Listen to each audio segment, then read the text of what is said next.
Have a good day, ma'am. This is my summary of my learning from the midterm content of stylistic in discourse analysis. But first, I have to introduce myself. I am Jory Alikaway, a second-year student taking a course of Bachelor of Science Secondary Education, major in English. So, first and foremost, I just have to emphasize the notion of language since it implies extensive understanding of stylistic discourse in analysis. Language is categorized into two distinct constructions, the phrase and clause. Phrases are the elements of words that can be part of speech, like for instance, Doctor Strange in Multiverse acts as a noun phrase. Colorful Horizon in Check This Out are abbreviated phrases, and many more. Whereas the clauses are the collection of noun and verb phrase that can be formed as a sentence. Also, there are two types of clause, the subordinate or dependent clause and the independent clause. Dependent clause refers to the group of words that has a meaning but cannot stand on their own in the sentence. An independent clause refers to the meaning of words that can stand by itself as a single unit of sentence. Furthermore, language is a unit of words or elements that has different functions in sentences. It entails linguistic structures with vivid idea to distinguish its important rules of language. There are units of language structures such as morphology, phonetics, and phonemics, syntax, semantics, pragmatics, and lexicon that are necessary to understand its significant rules in grammar. First is morphology. It is the study of words and other meaningful units of language. For instance, the word development comes from the single unit of develop, whereas mint is the another element. Thus, development comprises with two units of word, but it forms as a single meaning that is eventually called as morpheme or morphology. Second is the phonetics and phonemics, are the study of individual units of sound in language. For instance, the sound of word in sentence must be uttered properly. However, language can be written text or spoken discourse, and therefore one must study the fluency of word to have a good delivery. Third is the syntax. It is the study of sentences and phrases and the rules of grammar that sentences obey. For instance, the usage of subject-verb agreement in the context of Mary hit the ball. In the sentence, Mary is the subject, and the word hit refers to the action of Mary, and it is called verb, whereas ball is the direct object or the one who receives the action. With that, it is a troubled feat to determine the proper usage of subject-verb agreement in its rule of syntax based on the context provided. The fourth is semantics. It is the study of sentence meaning. It elicits the properties of noun and other syntactic features with regard to the meaning of sentences. I have to use the previous example. Mary hit the ball. In the statement, Mary is the noun, hit is the verb, and the ball is the predicate nominative or the direct object.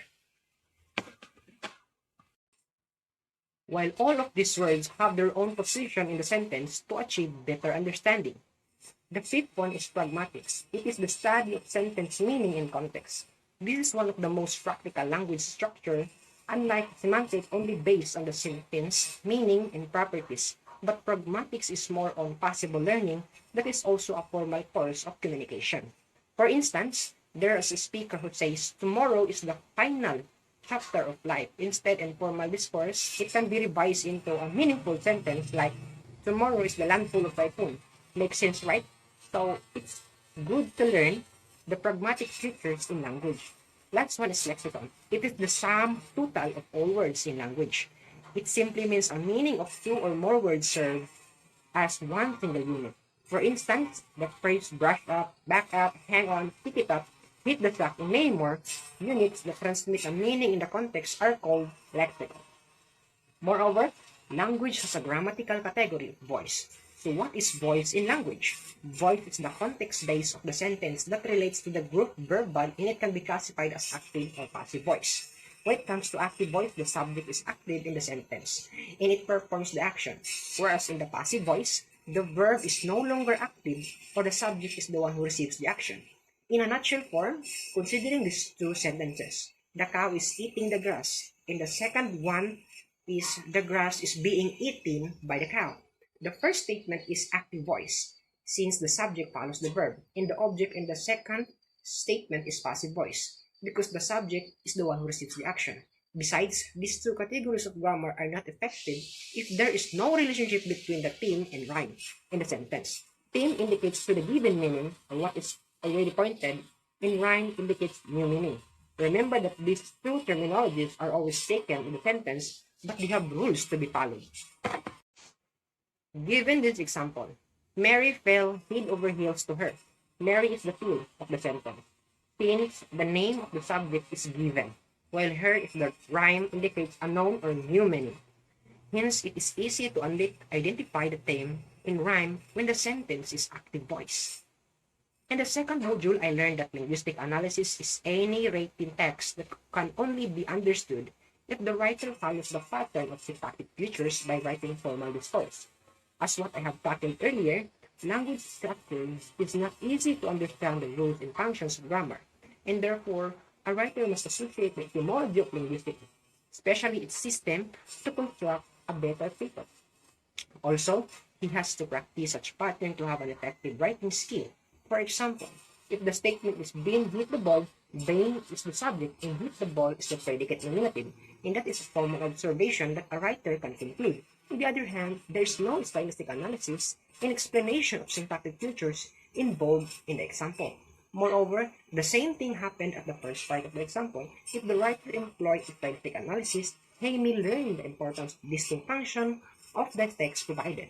This means that instead of identifying where is the subject and predicate or object of the sentence, a writer must first know the pattern of grammar construction on where is the setting of the story, theme of the poem, and what is the genre of the text used by the author. With that, a reader can simply comprehend the entire message rather than in a single unit of words. The pattern of grammar is very important, yet there are still writers who do not have enough ability to write a formal paper for proposal because they are not aware of language structures. In conclusion, by applying stylistic analysis and understanding the etymology of linguistic features, by that way, we can efficiently write a story, poem, paper, and other literary texts. Additionally, the goal of the syntactic features when it comes to linguistic analysis is to provide a pattern that is necessary for the author to use in order to have an organized and thoughtful message. Therefore, I can say that learning the importance of stylistic discourse analysis and the pattern of grammar structures, especially the syntactic features, are crucial to the learners for them or us to have an academic writing. I also learned the difference of cohesion and coherence, that cohesion refers to the sentence that has two joint clauses, and perhaps words that are held together to emphasize lexical or grammatical structure, whereas coherent refers to the sentence that has comprehensive idea in which the readers understand. The relationship of cohesion and coherence can be seen by these two examples. I am very glad of your safe flight, Jane, but you did not bring me something. Second example, I am very glad of your safe flight, Jane. You did not bring me something. The first statement is cohesion because it uses two joint clauses by using but as cohesive device, and you is the pronoun referring to the name in one sentence, which is Jane. The second statement implies coherent example because it uses a complete thought, but the second sentence may be not comprehensive and can be known as coherent but not cohesive. Additional learning is the difference of prose, poetry, and drama. Is that prose refers to the traditional stories such as parable, folktales, romances, epic, myth, and many more. Most of these stories are not personal experience nor real happened of the author. However, they mean to have a significant message to the readers or audience. Therefore, as we can observe in this modern world, some of the books are known in the fictional rather than true story, yet have a great lesson. Whereas the poetry elicits the expression of author's feelings and experiences through a poem. The author of the poetry is called a poet. However, not all poems are in written piece, since poetry can be a drama presentation depending on the context or scenario.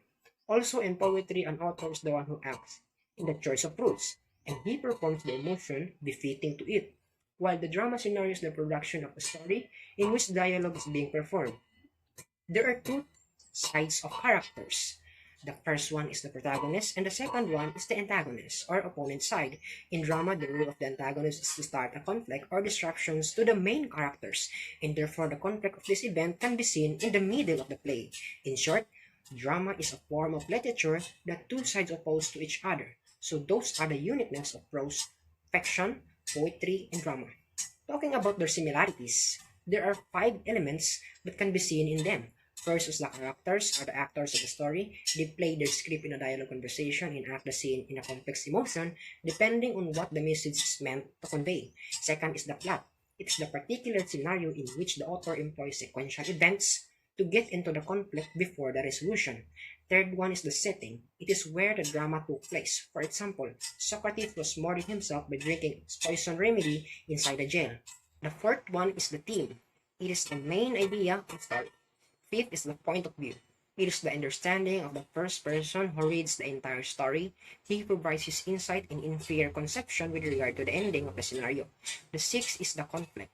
It is the event in which the protagonist is facing the problem against his opponent or antagonist. Last one is resolution. It is the ending of the story that entails victory of the characters. As a whole, the midterm content has a broad sense of learning language structures, units, and elements of grammar, the application of stylistic analysis, and the basic forms of literature. I believe that learning the importance of this concept will enhance my skills and abilities, not just in speaking, but also to achieve great discourse of writing. Therefore, it is necessary to understand the overall content of stylistic discourse and analysis as it provides effective input to the learners. Thank you.